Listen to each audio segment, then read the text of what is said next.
Nasa ating linya ngayon si Ma'am Christy Donguines, ang Secretary General po ng Alliance of Health Workers. Kung inyong magugunita, sila po'y ating kinunan po ng reaksyon sa pagkakatalaga noon kay Dr. Jose Britanio Pujalte Jr. bilang kalihim ng DOH at sila po'y nag-alak sa ika nila tamang choice ng Pangulo sa paghiram po kay Ginoong Pujalte bilang kalihim ng kagawaran po ng kalusugan, pero hindi man lang po nag-iinit sa kanya pong posisyon. Agad daw po nag-resign kahapon.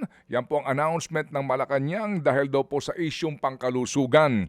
So hindi man umabot ng isang buwan at ngayon po meron ng bagong DOH Secretary, Acting Secretary, sa katauhan po naman nito pong si Dr. Edwin Mercado na kasalukuyan din pong PhilHealth CEO. No. Okay, sige. So, good morning sa iyo, Ma'am Christy. Yes, good morning, Manong Ted, at good morning sa lahat po nakikinig sa atin ngayon at kay DJ Chacha din po. Anyari? Yun din po ang tanong namin, Sir Ted. Anyari, hindi pa uminit ang puwet. Bigla na lang. Hilaw pa yung kanin ay wala. Kinuha na sa kaldero. Well, ano ang inyong reaksyon dito sa pangyayaring ito muna? Kami din po, nagulat din po kami, Manong Ted, actually. Kasi nga, inaasahan po natin dahil nga po ay binalita naman po, pinaalam sa publiko na ito na po yung bago nating acting DOH Secretary. Kahit na sabihin natin acting DOH Secretary po, sana naman po nagtagal, no? So, hindi kasi din namin, kami din po ay nagtataka dahil nung kay Herbosa, health issue din.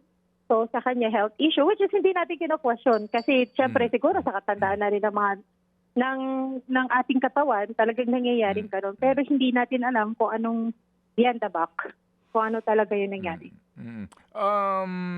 Di ba maganda ang inyong maganda ang inyong expectation dito kay Dr. Pujalte nga kasi ika ninyo alam niya ang problema ng health workers at siya ay matagal na nga nangangasiwa diyan sa orthopedic, no? Yes po, yes po, yes po. Pero inaasahan nyo ba yung maagang mga issue na ipinukol kaagad sa kanya kesyo nag-aalya sa casino, kesyo umano ay mayroong pinapabura na supplier ng tuberculosis drugs, mga ganong usapin? Ayun nga po ang mga nadidinig po natin sa mga balita na ibinabato po sa kanya.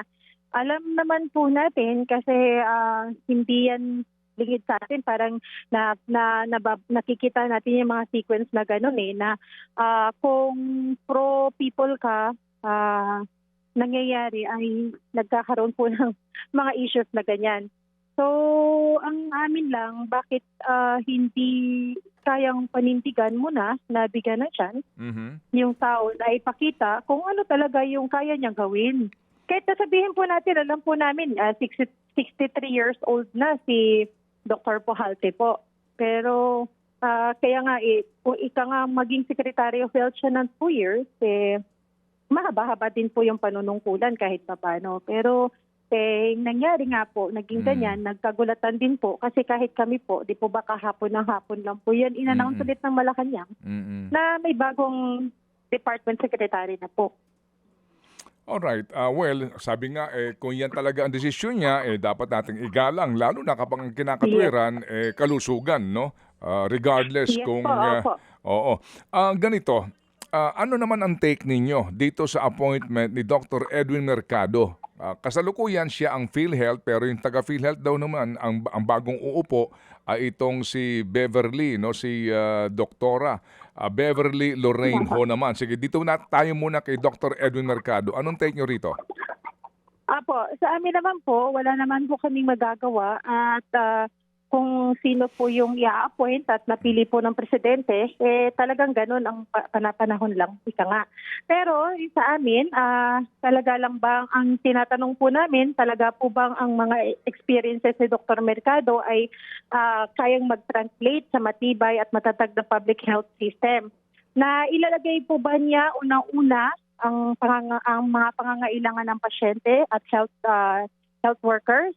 o ito po ay magpapatibay ng healthcare system ng mga private institution o mga business interest ang mananaig. So kasi alam naman po natin, pero hindi natin siya hinuhusgahan sa ngayon. Wala tayong ganon. Ang amin lang, question lang din po yun na hanggang ngayon kasi alam naman po natin na galing siya ang mga practice po ni Dr. Mercado, hindi siya natin hinuhusgahan.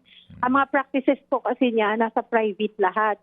So para wala siyang, alam din natin na ang PhilHealth insurance po, so hindi rin ito pampubliko. So, health insurance po ito. So, ang lahat po ng ito ay naglalaro sa isip po namin bilang mga manggagawang pangkalusugan. Oo. So, yun po yung yun yung tinatanong din po namin na kaya niya o magiging maayos o magiging matatag kaya ang public healthcare system sa pamumuno niya. So, ganun din po.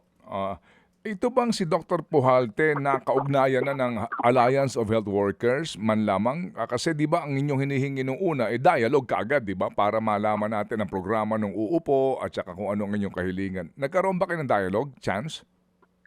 Actually po, we are planning, Manong Ted. Kaso lang, nagpaplano pa lang po kami. Ay wala na po siya sa Department of Health. Okay. Actually, naggagawa na po kami ng letter, may intent letter kami to have dialogue with our new dapat acting secretary na si Dr. Pujalte. Pero nagulat lang din po kami dahil yun. Wala. So wala na po. Sige, pero ngayon siguro yung sulat nyo, babaguhin nyo lang yung pangalan dito kay Dr. Mercado. Hingi rin kayo ng kaukulang dialogue para sa Alliance. Yes po. Yes po. Ganun po ang gagawin po natin. At kahilingan lang din po sana namin sa kanya.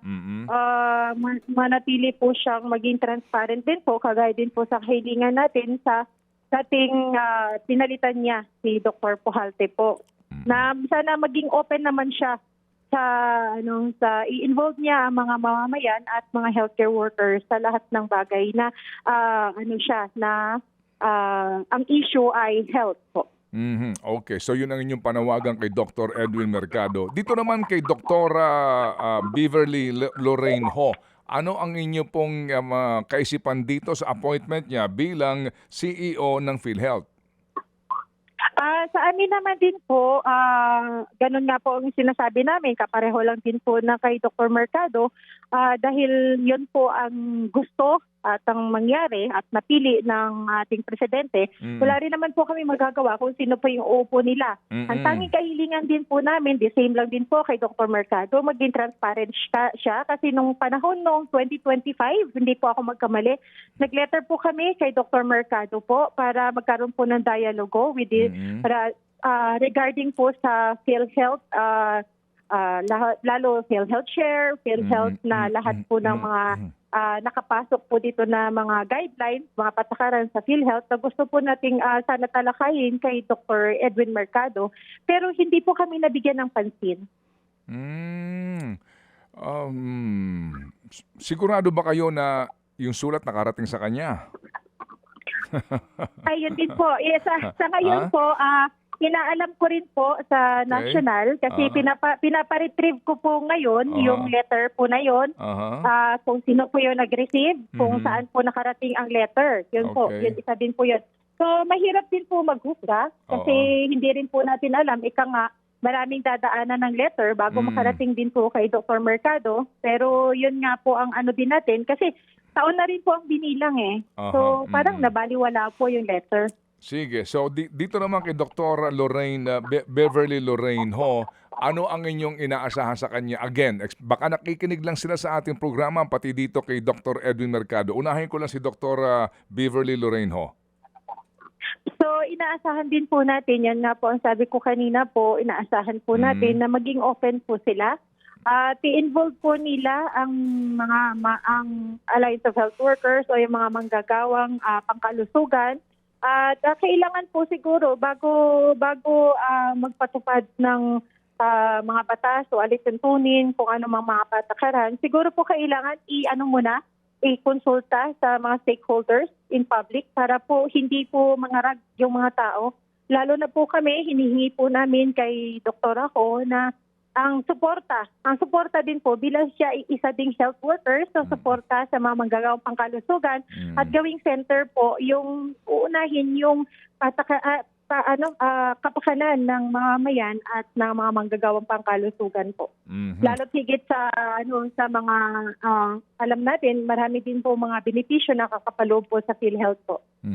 Okay, ano ang tunog dito o pakiramdam ng Alliance sa mga usap-usapan na may mafia sa DOH?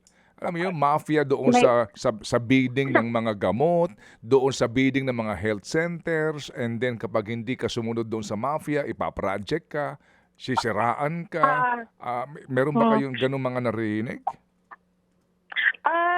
Sa alam naman po natin parang pangkaraniwan na po atang mga issues yan sa Pilipinas. Kasi alam natin po kasi kung may nasasagasaan, may aalma.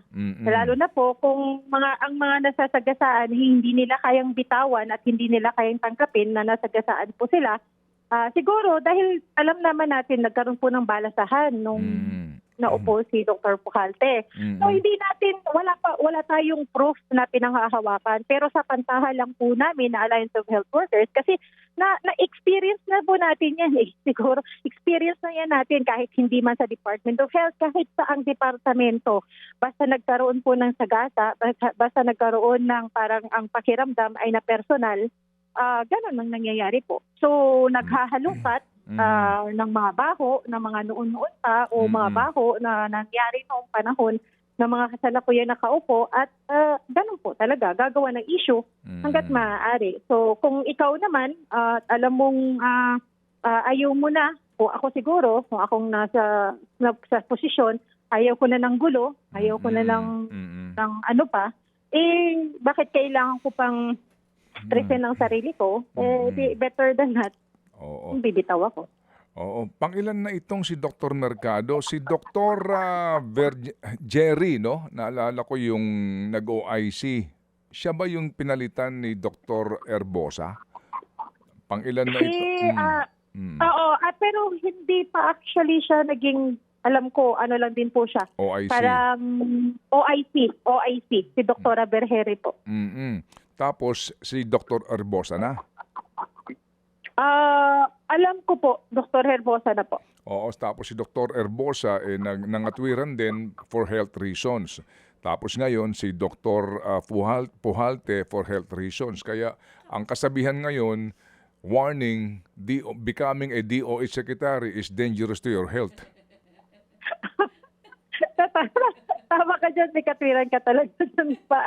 Sir Ted, nakakatuwa man yan pakinggan, pero parang yan ang totoo. Oo, no? Itong mga ganito pangyayari. And well, anyways, sabi nga ninyo, let's give them the benefit of the doubt, no? Sa kanilang performance sa remaining months ng Marcos Jr. administration. Sige, salamat sa iyo, Christine. Makikibalita kami sa Alliance sa anumang development sa inyong mga ipinaglalaban. Yes po, Manong Ted. Maraming salamat din po sa lagi pong nandyan na umaalalay sa amin upang iparating ang aming mga kahilingan at mga hinanaing. Sa mga lahat na nakikinig, God bless po. Salamat na marami. Yan po si Christy Donguines, ang SecGen ng Alliance of Health Workers.